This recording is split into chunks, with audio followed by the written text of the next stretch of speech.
All right, Austin, what is your elevated moment of the day or the week? Yeah, well, it is an elevated moment from today. Today I got the email that basically, I'll say confirmed, but it really just set the start time for the New York City Marathon that I'll have here in a few weeks on November 6th. Amazing. I get to start at 9:10 a.m., which is pretty dang good for a major marathon the size of New York. So I'm looking forward to it. We've got our travel set up and everything. And now it's just really about counting down the days before that trip. I haven't been to New York City since middle school. So first and foremost, I'm just looking forward to the trip to New York City and being there in the city on marathon weekend. And then I'm looking forward to running as well and just seeing the whole city with my own 2 feet. Heck yes, that is amazing. A 9:10 a.m. start is huge. And I mean, I know a lot of athletes who start a lot later than that. So that's amazing. Congratulations to you. Do you know if you're on like the upper or the lower bridge to start? I do not know that. I just kind of briefly skimmed through the information. I'm sure there's ton more information for me to Yeah. break down and figure out, but I'm not exactly sure the location of anything or the logistics of it all. I just know 9:10 a.m. start. That's what I was looking forward to. I was looking to see just so I can kind of begin to plan out the morning schedule. Yeah, no, that's awesome, and you can let us know next week. Leave us in suspense Yeah, and, report back next week. absolutely. What is your elevated moment of the week, Sarah? Yeah, mine definitely, I wouldn't say is an elevated moment, maybe the outcome is an elevated moment for sure, but if you've been on social media, you saw a few days ago that one of the Elevate athletes had a pretty scary incident happen on his training run for CIM in Denver on Monday morning, and he typically runs pretty early. He gets to work very early or earlier than most. He's usually in the office by 6:45. So he gets to run early. And Abie and this athlete, Abie, is like so great with like being consistent and getting out the door and making it happen. So if that means a 4 a.m., a 4:30 a.m. run, he's getting it done. And he had a really scary incident of a man dressed as a runner coming at him not just once, but twice, if not three times. And it scared him enough to run in the opposite direction and run home.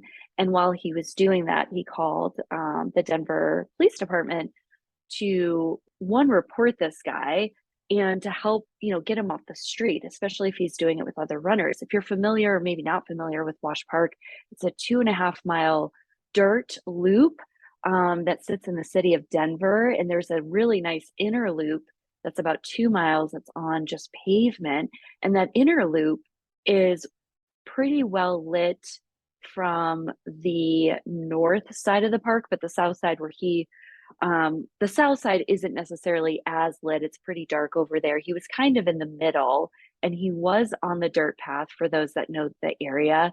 So you know that he was in what would be considered a fairly safe place to run. It's probably, at least my opinion, living in Denver for 12 years, it would be the safest place that I would run in the dark, or the safest place that I would feel the place that I would feel the safest in running at 5 a.m. And actually, I did all of my training runs for my first marathon at 5 a.m. in that park. So this athlete is tall and he's not small. And I say that like he's a very strong, tall man. And this still happened to him. And I think and know the the saddest part of all of it is that when he contacted Denver PD, it was turned around on him, and there was a whole thing around him and the police officers and what he had to go through to get out of that situation okay. And that's not okay. So um he reported to me immediately, like on Final Surge, what had happened. And I was online at that point, so we were able to connect pretty quickly after it happened, and gave him some space yesterday or on Monday and checked in with him in the afternoon. And, he just wasn't feeling good. And rightfully so. Not only was he violated in a space that he has really treasured on this path of running his marathon in Sacramento on December 4th, but he didn't feel supported by the people who are supposed to protect all of us, not just certain people, but all of us. And that's really, really disappointing and sad and frustrating. And it just makes my blood boil. Like, it's just incredibly like wrong. It's so wrong on so many levels. So anyways, um, the silver lining in all of this is that I sent an email out to the Elevate squad that lives in Colorado around 4 o'clock on Monday. And by 6:30 Monday night, we had multiple athletes who have signed up to run with him. So we now have multiple group runs in a week in Wash Park at either 5 or 5:30 a.m. ABA feels so supported and loved and lifted high by the Elevate team. And as the coach, I couldn't be like more proud of my team for stepping up and supporting him and running together. So they get to do that in Wash Park for the next at least 6 weeks of training between now and CIM. And I had the pleasure of running with him this morning, and I forgot how great those like really early morning running runs are, because it was a great morning. It was about 40 degrees and just felt great. And we were able to chat and talk about yesterday and also talk about what's to come, and just celebrate running and make it turn something that was so negative in so many ways yesterday into a positive.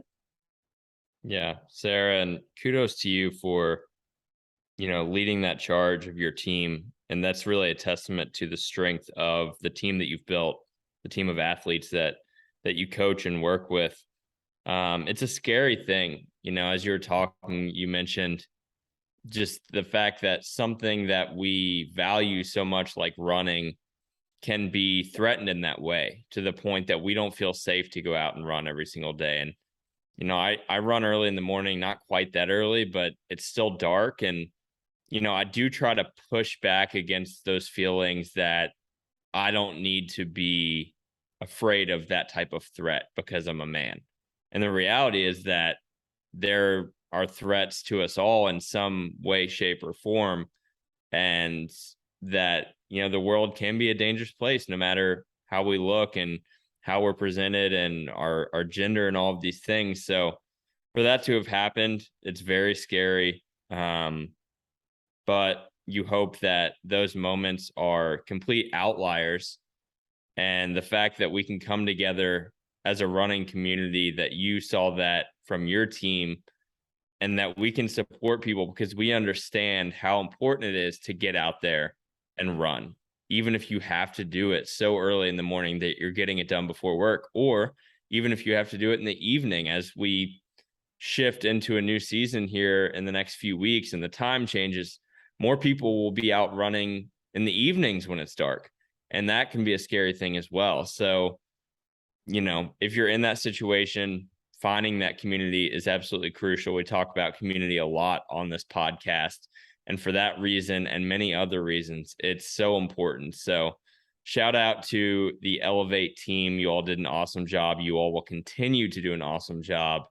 And I wish you all the best and safe running. We also, before we get into our topic of the day, and it does kind of hit on community, our topic of the day does. Before we get into that, though, we want to acknowledge and thank our sponsor at Inside Tracker. Whether you run, ride, hike, or swim, you understand what it means to push harder, reach farther, and go the extra mile. This relentless drive runs in your blood. That's why Inside Tracker provides you with a personalized plan to build endurance, boost energy, and optimize your health for the long haul. Created by leading scientists in aging, genetics, and biometrics, Inside Tracker analyzes your blood, DNA, and fitness tracking data to identify where you're optimized and where you're not. You'll get a daily action plan with personalized guidance on the right exercise, nutrition, and supplementation for your body. And when you connect Inside Tracker with your Fitbit or Garmin, you'll also unlock real-time recovery pro tips after you complete your workouts. It's like having your own personal trainer and nutritionist in your pocket. For a limited time, you can get 20% off the entire Inside Tracker store. Just go to insidetracker.com/elevate your running. That's insidetracker.com/elevate your running. Thank you to Inside Tracker for supporting the Elevate Your Running podcast and runners everywhere. As we carry over into our topic of the day, last week we had a discussion over our lessons learned from our combined, I guess when I run New York City, it will be a combined 7 marathons that Sarah and I have run. And we went over the lessons learned through those marathons, through those marathon training cycles. And Sarah posted on her Instagram, basically looking to hear your all's lessons learned, the things that you have gained from marathon training and running in your time and experience. We got a ton of great responses, great answers that we felt like could be easily compiled into an episode that could provide value to all of our listeners, runners everywhere, because these are lessons that have been learned through experience. And that is something that when we see the experiences of other people and we break those things down into information, it can be applied to our own running and we can become better runners through it. So, Sarah, would you like to kick us off with one of the lessons learned that you had come in through social media over the past week? Absolutely. I'm so excited for this conversation. So the first one is adaptability is key. Things don't always go as planned. You get to be disciplined, but flexible. And that comes from Elevate Athlete Melody. And I love this because when you are in a training cycle, 12, 14, 16, 18, 20 weeks along, you have to adapt to what is happening in the training cycle. You can do this on a macro scale of you're going through mileage and weeks and you decide to change things up as you progress in getting closer to your goal race. You can do this in the form of like in a micro scale of maybe you're at a track workout and your legs are feeling flat, you're feeling like it's really hard to push through. Maybe you pull it back a little bit, let one rep totally rip it out there, and then pull it back, still get some quality, but not necessarily kill your legs if you're not showing up. Now, the opposite could be true in a track workout. If you have that power and you're just crushing the first 100 or 200 or 400 of the set, maybe you shift into something a little bit harder and a little bit faster that day because your legs are there. Now, I know that there's a lot that can happen in a marathon training cycle or a training cycle, a half marathon, 10K, 5K, even just training for running. We get to be flexible. We get to work hard. We get to show up, but we also have to shift and pivot when something happens. Now, something else could be an injury. Maybe you have a niggle. Let's start with niggles. Like niggles can turn into full-blown injuries. So anytime athletes have niggles, my recommendation is take 2 to 3 days off, definitely let your body rest, recover, and then go out there and run something very easy and see what happens. If the pain starts or escalates and gets worse, permission to stop and go home. And if you feel good and you continue to feel good for the rest of the day, you're probably good to go for the next, to jump back into training, maybe taking that next day a little bit easy just to be extra cautious. But we all get as athletes to understand that as much as we want things to go our way, they don't necessarily will 100% of the time. Yeah, I really love the part of this that says be disciplined, but flexible. And I know that a struggle that I've had throughout my time as a runner, and honestly just as an adult who wants to do good work and produce at a decently high level, I think it's very easy to confuse the need to be flexible in life and the fact that things aren't going to go to plan. Like if you write out the perfect day that you want to have tomorrow and you have to adjust, it takes discipline to adjust properly and to still be able to accomplish those big goals of your day or of your week or of an entire training cycle. But the flexibility aspect to that all is absolutely key. And it takes discipline to be flexible. Like Mhm. people, and I've fallen into this trap many times, that when you try to avoid being flexible or being resourceful, when you try to avoid that because you feel like you have to stick to the script, that's where things typically go wrong. And I've actually tried to make it a point in my life over the past year to see when I call an audible, when I'm flexible. And when I do that, I like to see wins that I can take from that, because it's actually a really important skill to be able to adjust the plan, but still get to the same destination that you wanted to get to in the beginning. So I really love that. Adaptability is absolutely key, and allowing yourself to be adaptable, to be resourceful, absolutely crucial in running and in life. So thank you, Melody, for sharing that one. The second one that came in was the concept of the rule of thirds. And that is something that, to my knowledge, was popularized by professional runner Alexi Pappas. And the runner, is an Elevate athlete, Sarah? Definitely. The Elevate athlete, Abby, who shared that, said it's so helpful to lean into and move on from the bad runs and the bad days that we have. Sarah, can you share what the rule of thirds is and kind of share why you feel like it's valuable for running? Absolutely. I love this so much. And this came up so many times this summer, I think specifically with running in heat and humidity.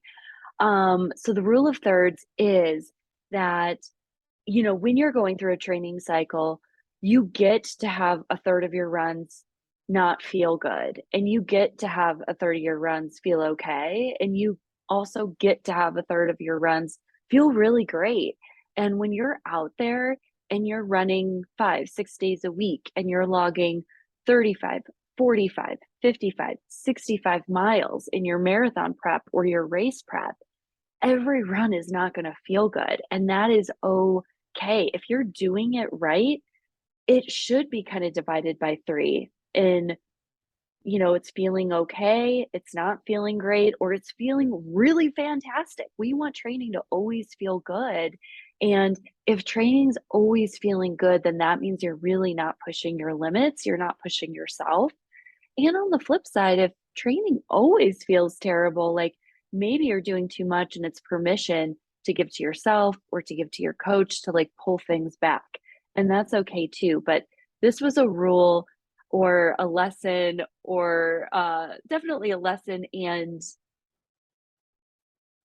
a lesson that I wanted the athletes to really grasp this summer.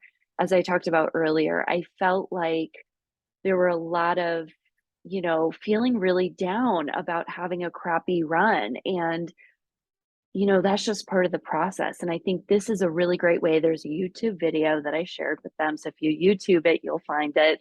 And we'll put it in the show notes too. Um, and it's just a really great reminder to give yourself grace when things aren't going well. And when things are just kind of status quo, like, hey, that's okay too. And to really celebrate the moments when they do feel good. And I had all three of those moments every single week in training for Chicago. Yeah. I mean, no matter where your training currently falls into that rule of thirds, that doesn't mean that you're not progressing. Chances are, if you're getting out there and training on a consistent basis, progression is happening, whether you feel it or see it or not. We talked about this on a recent episode that, there's the highs, there's the lows, and then there's kind of where you're just even keeled and you're doing the work and you're not really thinking about it too much outside of running. That's a place where I feel like I've been over the past few months where I'll find myself running X amount of miles per week and not even really thinking about it too much, honestly. Like, it's just part of my day. That doesn't mean that progression's not happening. That doesn't mean that I'm not benefiting from the running throughout my life. I am, maybe more than ever. Um, but there hasn't been those crazy big moments of celebration and high points that, I feel the desire to share on social media. It's just been day by day, mile by mile. I'm going out there, I'm running. Some days I fall on the higher end of that rule of thirds where it's a great run. Some days I fall on the lowest end of that rule of thirds where it's an absolutely awful run. I didn't want to do it from start to finish, but most days I'm right in the middle. And I think the lesson that I've learned is that the middle is a great place to be. And if Yeah. you are averaging in the middle, and I'm not saying that you are average, I'm saying that if all in all throughout your training, throughout a training block, you're falling on that midpoint, there's a really good chance that if you're training for a race or if you're just training to become a better athlete, a better runner, there's a chance that that progression is happening and that you will have a really high point here in the near future because you have been consistent. And ultimately, consistency is one of the greatest aspects to running and the development as a runner. Absolutely. I mean, I definitely feel like the magic is in the middle. And when you sprinkle in the highs and the lows, like you're doing all the work necessary to have incredible gains. And that's really exciting. Um, that leads us in to our next point or our next lesson, which is be consistent and lean into what your coach believes you're capable of. And this is from Elevate athlete Jason. And I love this because, we talk on this podcast all the time about being consistent and what that means to you. So, Austin, being consistent for you looks different than what it means for Jason and what it means for me and what it looks like for other athletes. Like we all get to be consistent, but that doesn't mean that we're running 6 days a week or 7 days a week. Like that means if you can commit to 3 days, commit to those 3 days and be consistent with those 3 days and really lean into the scheduling aspect of that too. So if you're a morning runner like Abie, like Austin, um, go out there and start your day with a run. I would call myself a mid-morning runner. Not today though, got that early morning run in, but a mid-morning runner, like be consistent with the mid-morning runs or the lunch runs or the afternoon or the evening runs. And you will find that it's so much easier to just get it done when you know where it falls on your day every day. Um, and you also get to lean into like if you have a coach, what your coach believes you're capable of, and really believe in yourself and know and trust your training and know that you are capable of so many things.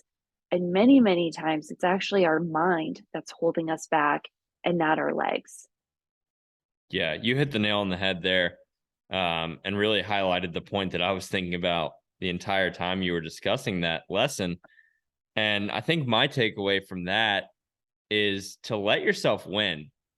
Like, let yourself see the development that you're having. Let yourself see the consistency and the fact that you are meeting or even exceeding the goals of your current training or maybe the pursuit of a specific goal that you are on track.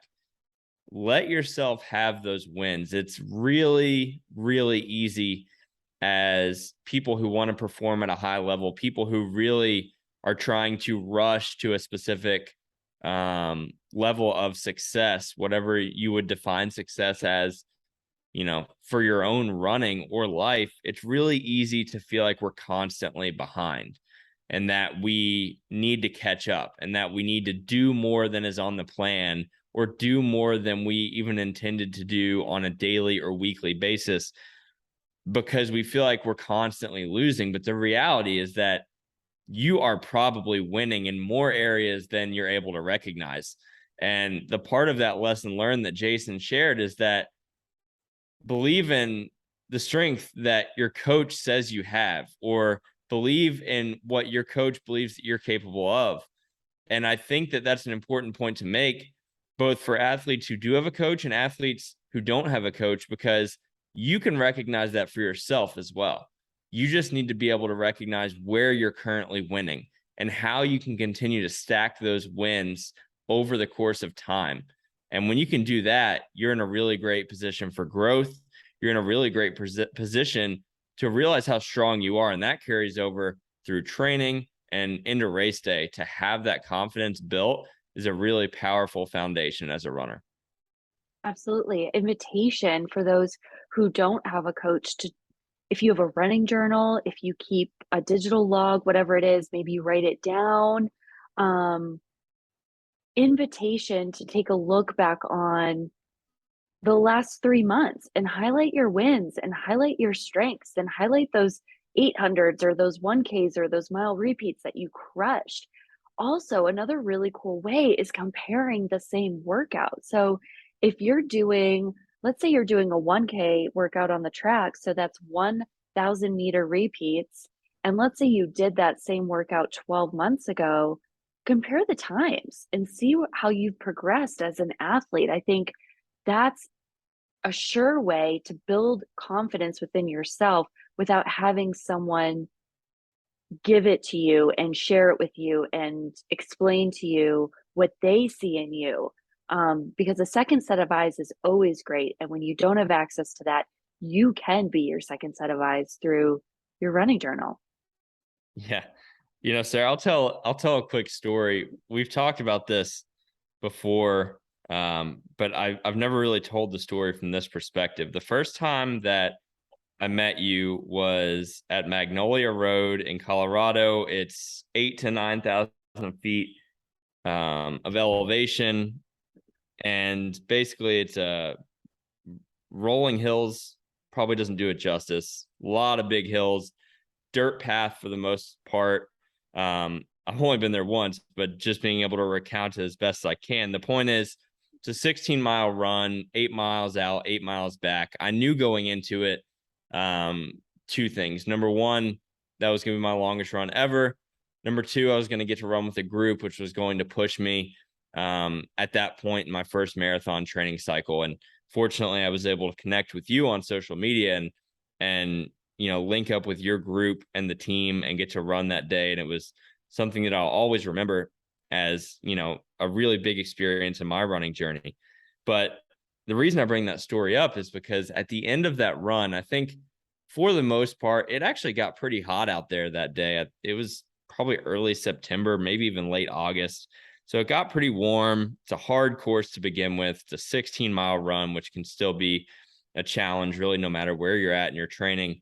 And I remember at the end of that run, you were mentioning the fact that, whether you had a really good day, whether you had a really rough day, like take those things, take those emotions, take those thoughts, those reflections to your journal and reflect on that and reflect on where you're at in your training right now. And when I heard you discuss that, it told me a lot about who you were, not only as a coach and as a runner, but as a person.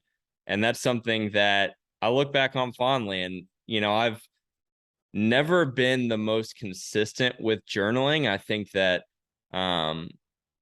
it's something that when I have been consistent with it, I've seen benefit from it. And actually, over the past few months, I've been more consistent with it.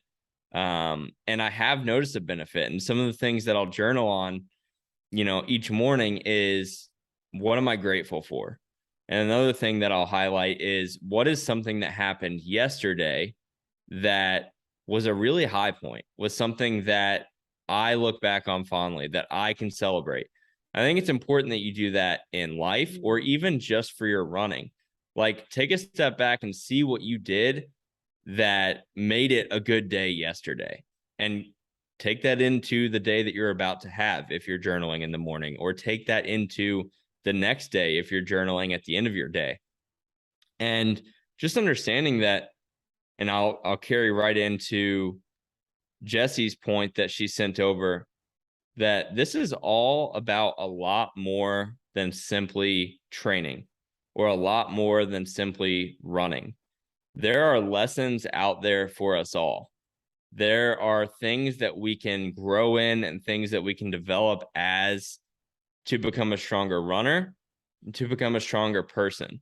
And Jesse in her lesson learned mentioned things like strength, fueling, recovery, being a well-rounded athlete. Those are things that we talk about a lot. And Sarah, I'll let you discuss here in a moment. But I think my takeaway from the previous lesson and then carrying that into Jesse's lesson, I know that she would agree, is that running is bigger than simply the miles. Running is bigger than simply the training sessions or the goals that we want to achieve. And when you can really internalize that, and I think journaling is a great way to internalize that, you really see how big of an impact it has in your life. And it pushes you to want to do more with it. Like every time that I've been able to reflect and say, wow, like look at what running did for me today, or look at what I proved to myself by committing to a 16-week training cycle and hitting a goal that I always had, but wasn't sure how long it would take me to achieve. Look at what that did for my life. Like I still live through that confidence in myself, knowing that when I need to flip the switch and work and put in the time and effort and commitment, I can do it. And I learned that through running. So this is about a lot more than training. It's about a lot more than running. And Sarah, I'll let you get into the strength, fueling, recovery stuff right now, but I did just kind of go on a tangent. But I think that I think it's an important lesson. It is. It's so important. I do want to touch on this running journal quickly because it's so important. And specifically for Magnolia Road, I've ran there 3 times. I've not run there this summer. I think I'm due. So I need to figure out when I have the legs to go back before it snows to see, because I love to track my progress. And every time I run it, I run stronger, I run a little bit faster, and that feels good. That shows that the consistency I'm putting in is creating a win when you can run rolling dirt hills for 16 miles at 9,000 feet. It's intense. It kicks everyone's butt for sure. And, the running journal side of things, it's great to celebrate those wins, Austin, like you said, because that is a mindset that carries into life and into your career and into your relationships. And because if you're highlighting wins and celebrating things that worked and figuring out what's not working, but creating solutions around it to set yourself up for success, building the confidence by looking back on what you've accomplished over 3, 6, 9, 12 months, you're in a really good spot as a human. And that's a really cool spot to be. Every week, the Elevate athletes get to fill out a weekly check-in form. One of the questions I ask is celebrate, what is an elevated moment this week? And I look at it every Monday morning. And this Monday morning, I had an athlete say, I don't have one.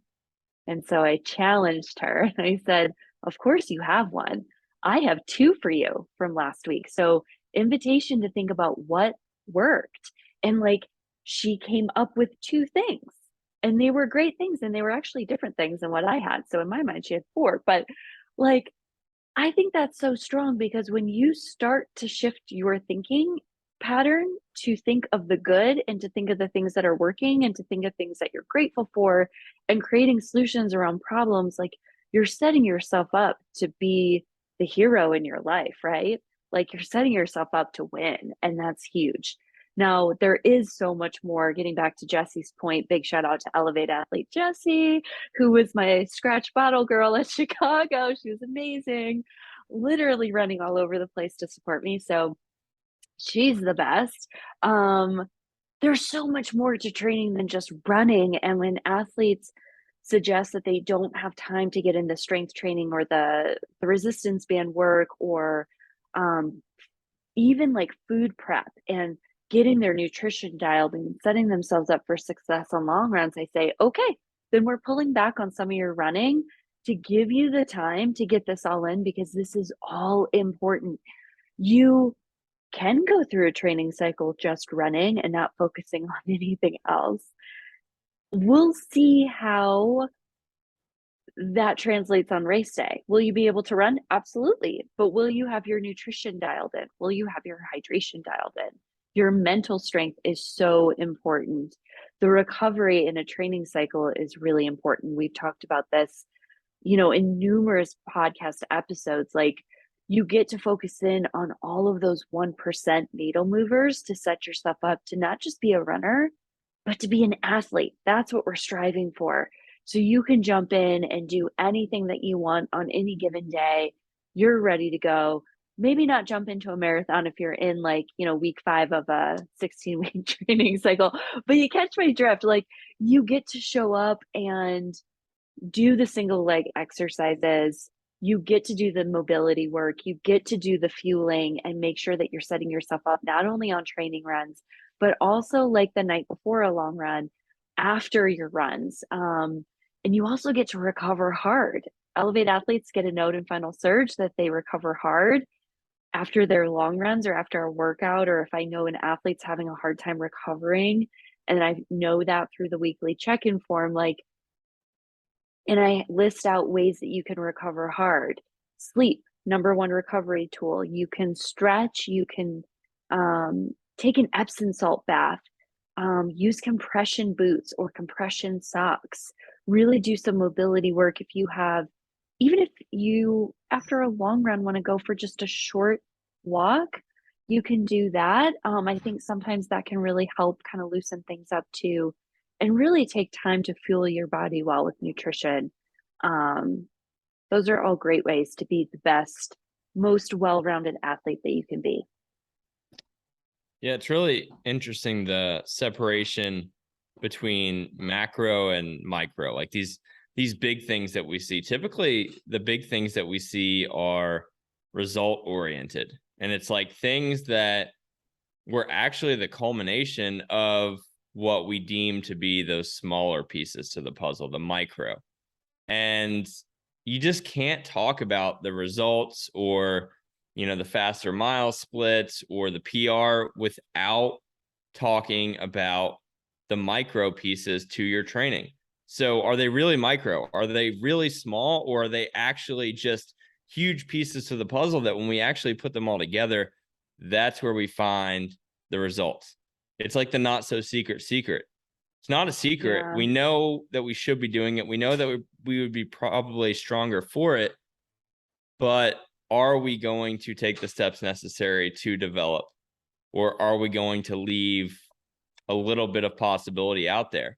And that's just something that you have to weigh. Like, we certainly can't all do everything. I could 100% of the time identify some aspect of my life, some aspect of my training that I could grow in. But that's an important piece as well, right? Like the reflection, we were just discussing it. To be able to say that, yeah, that's an area that I will prioritize at some point. That's an area that heading into a new training cycle, I'm going to try to get 1% better at.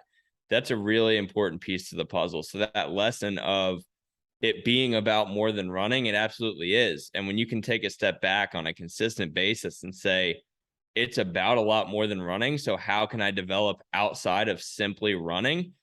That's what we need to be doing. And that really dovetails perfectly into two of the lessons learned that were shared with us by Maddie, which is warming up and the importance of fueling. Now, both of those things could be viewed as micro. I think fuel is probably a big enough one that, as marathon runners, as endurance athletes, we understand the importance of fuel, that it's probably a mainstream macro thing at this point.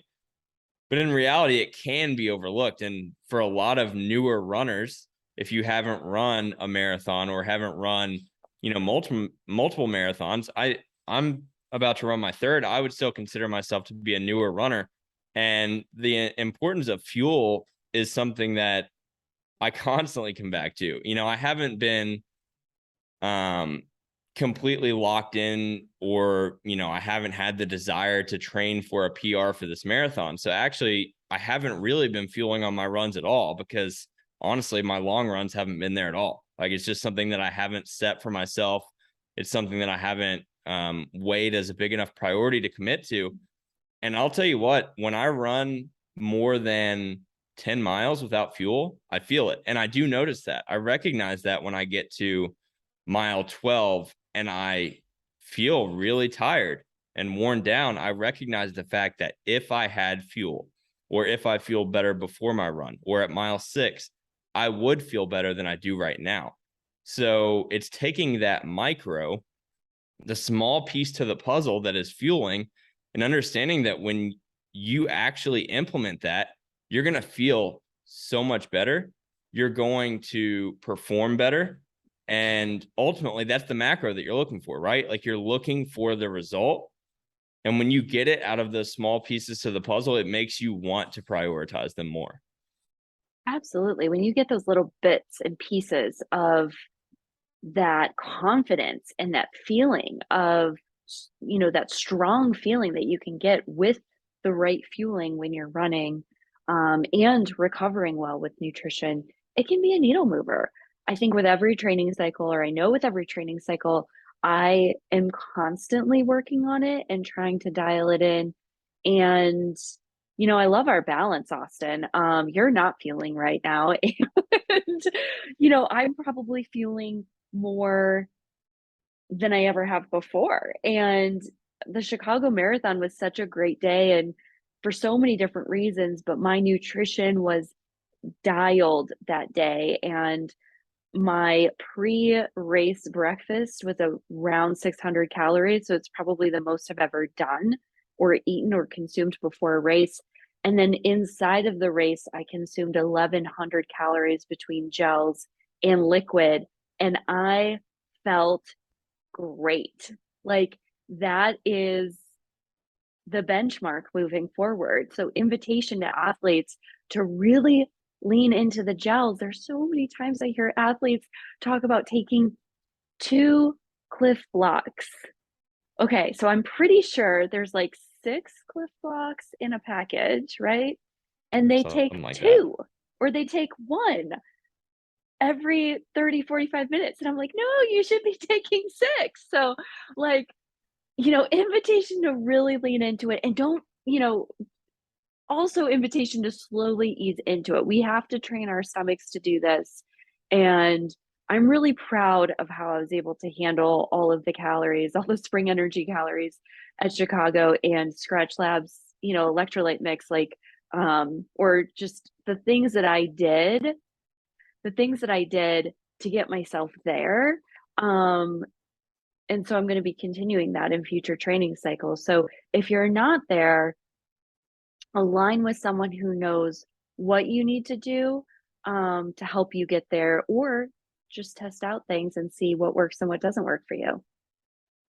That is such a cool story to hear. I didn't know you took in that much nutrition during the race. But one thing that I think is important to understand as endurance athletes, and I've heard it said this way, is that you should really be taking in as much fuel as you can handle. So, like, as Yeah. much fuel as you can get into your body in these longer endurance events without having any GI issues or cramping or any of the detriments that can come with overfueling. It's important Yeah. that you maximize that for so many reasons. And I think more often than not, we say no to ourselves having more fuel because, number one, we feel like we don't need it in the moment. But the fact of the matter is, you're not fueling for the moment. You're fueling for 15 minutes or a few miles down the road. So it's like, are you Yeah. really going to project that you don't need it in 3 miles? Because chances are you will. And that's a really important understanding to have. And my funniest fueling story at this point of my running journey is the ultra marathon that I ran this past June. That was an up and down situation. That was the first ultra marathon I've ever run. I purposely signed up for that without the preparation of an ultra, so not really understanding the fueling that would be necessary beyond the marathon experiences that I had had. And So, it really started out with like gels, liquid calories, but I knew that if I was going to run, the 50-mile goal that I had, I knew I was going to have to take in solid food. And that's something that I had never done running, is take in like legitimate food and then go back out there and run. Yeah. So I want to say it was after I crossed like that first marathon point. I was at 26 miles, and this is an overnight endurance challenge. So I started at 8 p.m. So I was probably at the halfway point around 1 a.m., right? And I knew that I needed legitimate food. And Abby, God love her, made me a burger. And I ate that burger and I was absolutely shocked. I mean, this is a whole burger on an English muffin. And I was absolutely shocked how amazing I felt that next loop, which was 6.5 miles. And I'm like, I just ate a Yeah. burger. Like, when in my life would I have ever said I'm going to eat a burger and then literally 60 seconds later go run 6.5 miles?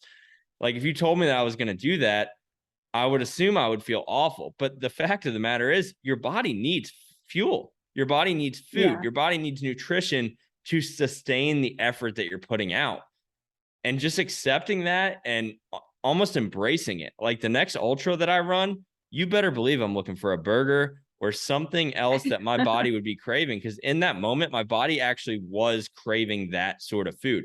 It was craving salty food. I was tired at that point of the gels, of the sweet powders. I wanted salty whole food. And when I gave my body that type of nutrition, it performed for me. And that's what your body will do. If you give it what it needs, it will perform for you.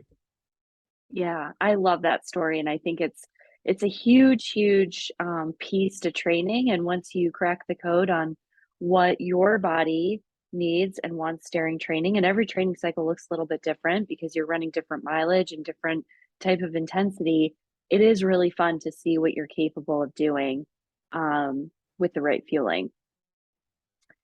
So, transitioning into Elevate athlete Brandon's comment of taking it slow, literally and figuratively, one step, 1 mile, one day at a time. Yes, yes, yes. I love this so much. Like, I'm a big believer in training slow to race fast, right? So, you get to take it slow and really lean into those easy miles where your heart rate is low. It feels like a jog. You're out there just doing your thing to get it done. And also know that patience is one of the biggest keys to training and racing and running. And if you have big dreams of Boston qualifying or running a sub 3 hour marathon or a sub 4 hour marathon or whatever that looks like for you, know that you get to give yourself grace and that if you continue to be consistent and show up and put in the hard work and yet be flexible, at some point you will hit and reach what you're striving for. It's going to take showing up and doing the work every single day or most days to be able to do it. But the time's going to pass anyways, right? So you might as well jump with 2 feet in and commit to the process and make it happen. What do you think, Austin? The time is going to pass anyways. You're the first person I think who I heard said that, and I really love that. I really do love that. Yeah. And something that I've actually had a thought in my mind training recently is, I'll go out and I'll say, okay, I'm going to run 8 miles today. So I know typically on a normal day how long it's going to take me to run 8 miles at, let's just call it, an easy pace. And the thoughts that I have when I'm running are like, why don't you slow down a little bit? Like, why don't you, like, if you're pushing a little bit above easy right now, why? Like, slow down. You want to be out here. You're choosing to run today. So why are you in a rush to get it over with? Like, we want to move from thing to thing so fast because once we're in something, all we can think about is the next thing that we're trying to get done. And running in the Yeah. morning, that's the few times that I do run in the evening. That's actually a sense of calm that I get from running in the evening is that for the most part, my day's over. Like, I have time to be out there now. And when I'm running in the morning, it's the beginning of my day. So I'm considering all the things that I'm going to do once my run is over. And the thought that I've had recently is, why don't you just slow down and like milk these 8 miles for everything you can get out of them? So if that means Yeah. that you're running, 30 seconds slower per mile, you can do the math on how much longer your total run will be. Is that really such a bad thing? Absolutely not. Yeah, and in a full day, an extra 4 minutes is nothing, right? Or it doesn't feel like a lot. I love prescribing minutes for that reason. Yeah. Most of my athletes get minutes. There's a very few, shout out to Phil, who gets miles. And, um, it's setting them up for success because instead of miles, they know that they have a 50 or a 60-minute run, and you can't rush time. Time Yeah. is time. And if you're going to be out there, let's be intentional and slow your roll and really soak it in and enjoy it. And if you're in the thick of a training cycle, typically those recovery or easy runs tend to be slower anyways, because you just need to take that time to slow down. Your legs might feel heavy. You might be tired. There's really no need to push it. Yeah. Yeah. I mean, let's not rush the things that we're doing. I got a good chuckle to myself there because I know people like my girlfriend Abby listen to podcasts on like 1.5 times speed. So if you're currently listening to me at an enhanced speed, slow down, enjoy your time with us on a weekly basis, and I'm enjoy guilty the of that minute too. of this podcast that you are in. I love that. Moving over to the next lesson that we want to discuss. And I love the simplicity of this one. And Sarah, you can give background on this athlete who shared this. And it's so simple in saying that I learned that I love marathon training, and I can definitely relate to that. And I'll share why I feel like, in the most simple form, I love marathon training here in a moment. But Sarah, give us a little bit of a background if you could, or maybe just your feelings on the love for marathon training. Yeah, this came from our listener, Tizzy. She recently ran the London Marathon, and same, Tizzy. I also love training, and at the end of the day, if there wasn't a race, I would be okay with it. I love the goal setting, which I guess comes from the actual race, but I love the hard work. I love the consistency. I love showing up every day. I love seeing the progress. I love the lessons learned during training, and it's a part of my day. Right now, I'm not running a whole lot. Last week, I took the full week off. This week is very like minimal running, and I am just trying to soak it in and be in the moment, but also ready to start it all over again. I want to get back into it. I love that daily feeling of it just feels so good most days. And it really is who I am as a person, and it's a part of my day, and when it's not there, um, it doesn't feel like a normal day, if that makes sense. Yeah, it absolutely does. And you were talking about how you love setting those goals, and I really think what you love, Sarah, is the pursuit of those goals. Yeah, for It's sure. it's setting those goals, and then it's the process that it takes to get there is actually what we fall in love with. That's the marathon training aspect of it. And I think that when we have that goal, it elevates that midpoint that we were talking about earlier. We were discussing the rule of thirds, right? You have the low, you have the mid, and then you have the high moments. And I think that when we have that goal and we understand why we are running on that day, even if it is a low point of our training, we can still find that perspective that says, yeah, but you're a step closer to that goal. And, you mentioned that it's not even really the racing that you love. Certainly, we love racing. The feeling of racing is so Yeah. unique that, even I'm looking forward to it right now, understanding that it's not going to be the best race of my life, but just the feeling that you get out of racing and being in that environment is amazing.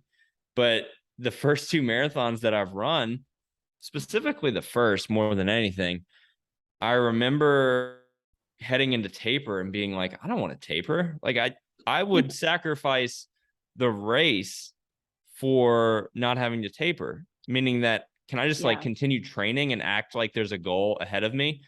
And I think that when you can fall into that rhythm, like my love for marathon training comes from the structure of it, really. Understanding that you have X amount of total runs per week, you have a workout or two per week, and then you have a long run per week.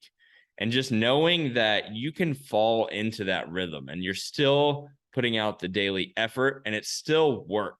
Like it's definitely work. And there are days where it doesn't come easily.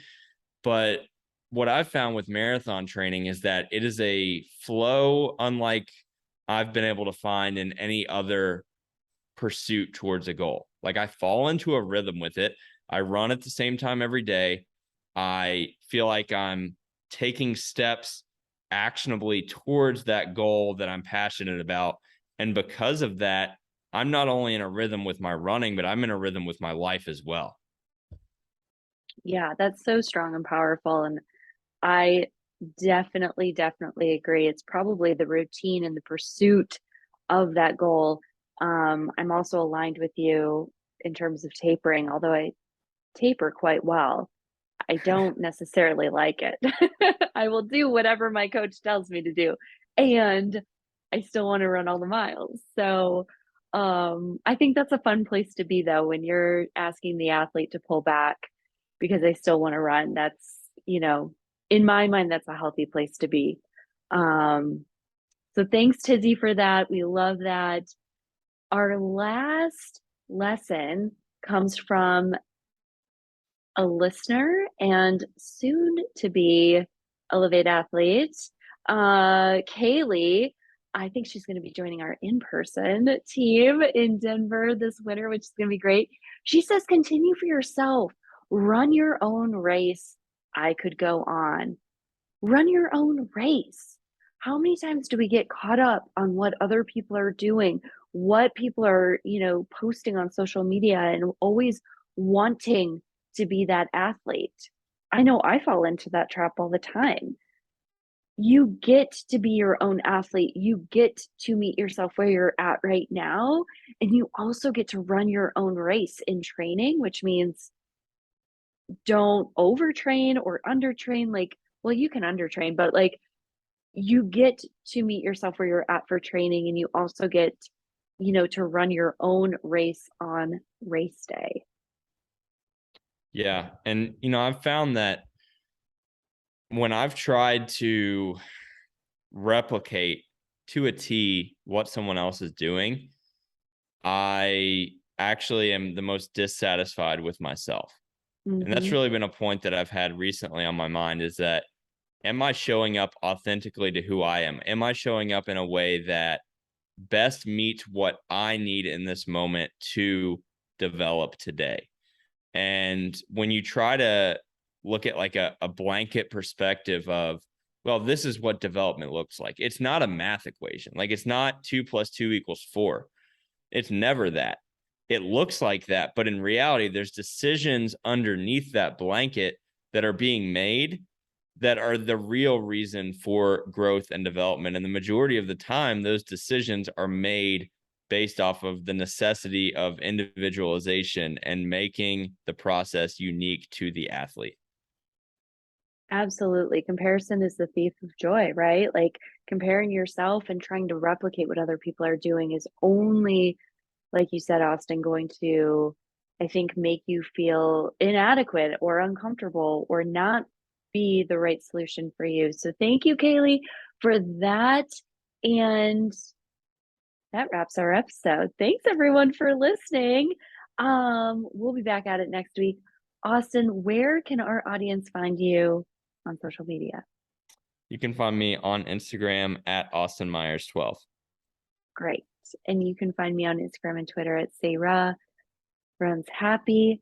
Thanks everyone for listening. We love you all. We hope you have a great week and we'll talk to you soon.